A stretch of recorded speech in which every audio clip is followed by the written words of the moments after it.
चीख पुकार हाहाकार। आखिर क्या हुआ रात को नई दिल्ली रेलवे स्टेशन पर? आखिर किसकी चूक रही कि 18 लोगों ने अपनी जान गंवा दी? आखिर क्या वजह रही कि वहां पर व्यवस्थाएं तितर बितर पड़ी हुई नजर आई? नमस्कार, मेरा नाम है अफी हिंदुस्तानी। तकरीबन 8:45 पर नई दिल्ली रेलवे स्टेशन पर भगदड़ हुई। भगदड़ में कोई गिरा, कोई भागा, कोई रेंगा, कोई ऊपर चढ़ के गया, कोई दब गया, जो गिर गया उससे उठा नहीं गया।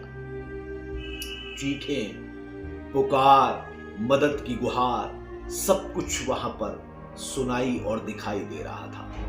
लेकिन खामोश वो लब थे जो व्यवस्थाओं पर बड़े बड़े दावे और वादे करते हैं, लेकिन सुनाई उनको नहीं दे रहा था जो वहां की व्यवस्थाओं को संज्ञान में लेकर और सबको सुचारू रूप से चलाने की बातें कर रहे थे। न वहां पर प्रशासन, न वहां पर और ऐसे लोग जो ये दावे कर रहे थे कि महाकुंभ के लिए स्पेशल जो ट्रेनें चलाई गई हैं वो व्यवस्थित ढंग से चल रही हैं। 8:45 का वो वक्त, 14 नंबर प्लेटफॉर्म की वो सीढ़ियां, जब एक शख्स फिसला और फिसलने के बाद में फिर भगदड़ मच गई। भगदड़ ऐसी मची कि लोग अपनी जान बचाने के लिए भाग रहे थे। न कोई सुन रहा था, न किसी और से कुछ कह रहा था, सिर्फ भगदड़ मच रही थी।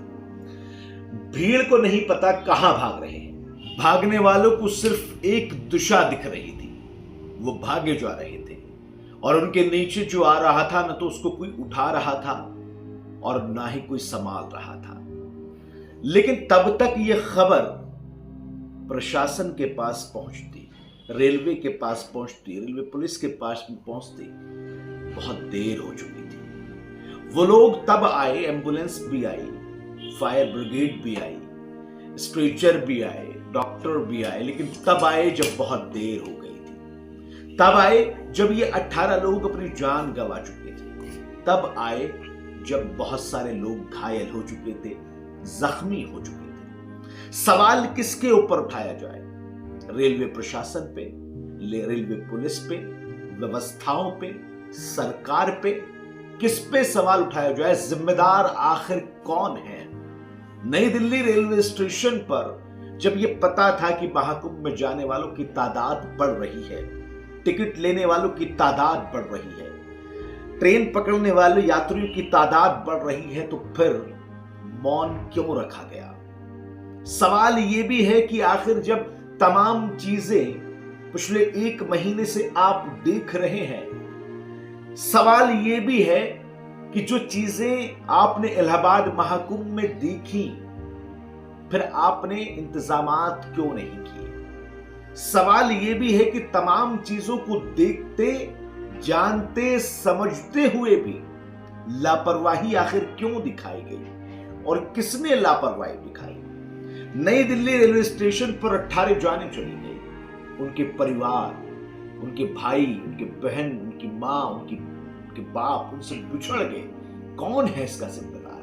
अब दावा तो यह भी किया जा रहा है कि 2 ट्रेनें लेट हो रही थी। महाकुंभ के लिए एक स्पेशल ट्रेन चलाई गई और उस स्पेशल ट्रेन को पकड़ने के लिए फुटओवर ब्रिज, सीढ़ियां 14 नंबर प्लेटफॉर्म पर जो आसपास में है वो भर गई थी, भीड़ इकट्ठा हो रही थी, इसलिए भगदड़ हो गई। लेकिन सवाल इतने सारे हैं कि इनके जवाब देने अभी मुश्किल है। अभी सिर्फ एक चीज आंखों के सामने दिखाई दे रही है, वो है पीड़ा, वो है दर्द, वो है सहानुभूति उन लोगों के साथ जिन्होंने अपनी जान गंवा दी, उन लोगों के साथ जो घायल हो गए और उन लोगों के साथ जो इस हादसे का शिकार हो गए। जांच भी होगी, पड़ताल भी की जाएगी, जिम्मेदारी किसने अपनी सही तरीके से नहीं निभाई उसको भी देखा जाएगा। लेकिन सवाल अभी तक तस के बस है, आखिर इतनी अव्यवस्था हो क्यों गई? आखिर वहां पर भीड़ बढ़ने के बाद में पहले से काबू क्यों नहीं पाया गया? अगर स्पेशल ट्रेन भी चलाई जा रही थी तो उसके लिए अलग से इंतजाम क्यों नहीं किया गया? जब आपको पता था कि 2 ट्रेनें लेट हो रही हैं और एक विशेष स्पेशल ट्रेन चलाई जा रही है, तो आपको यह भी पता होगा कि उसको पकड़ने के लिए यात्री वहां पर जाएंगे। आपने वो इंतजाम पहले से क्यों नहीं किए? सवाल बहुत सारे हैं, लेकिन जवाब अभी तक नहीं मिल रहे। हर कोई एक दूसरे पर टाला मटोली कर रहा है। अब टाला मटोली करने से क्या फायदा? जिन्होंने अपने घर के लालों को खो दिया, महिलाओं को, बच्चों को खो दिया, उनके दिल से आप कैसे उनका प्यार निकालोगे और आंखों में आंखें डाल के कैसे जवाब दोगे? अब इन जान गंवाने वाले लोगों के दर्द को तो समझना पड़ेगा, सहानुभूति देनी पड़ेगी। लेकिन मैं सवाल आपकी तरफ छोड़ के जा रहा हूं, कमेंट बॉक्स में जरूर बताइएगा, जिम्मेदार कौन है इन 18 मौतों का? जिम्मेदार कौन है इन घायलों का? जिम्मेदार कौन है इस हादसे के पीछे? किसकी वजह रही? क्या ऐसे ही हादसों की वजह से लोग अपने प्रियजनों को खोते रहेंगे, जान गंवाते रहेंगे, घायल होते रहेंगे? अव्यवस्था आखिर हुई क्यों? तैयारी आखिर क्यों नहीं की गई? ये सवाल आपके पास मैं छोड़ के जा रहा हूं। आप इसका जवाब कमेंट बॉक्स में जरूर दीजिएगा। लेकिन मेरी और मेरे चैनल की उन लोगों के साथ में सहानुभूति जिन्होंने अपने परिवार के किसी एक प्रियजन को खोया है, और उन लोगों के साथ में जो घायल हुए हैं। इस खबर पर आपको लगातार मैं अपडेट देता रहूंगा। फिलहाल के लिए मुझे दीजिए इजाजत। नमस्कार।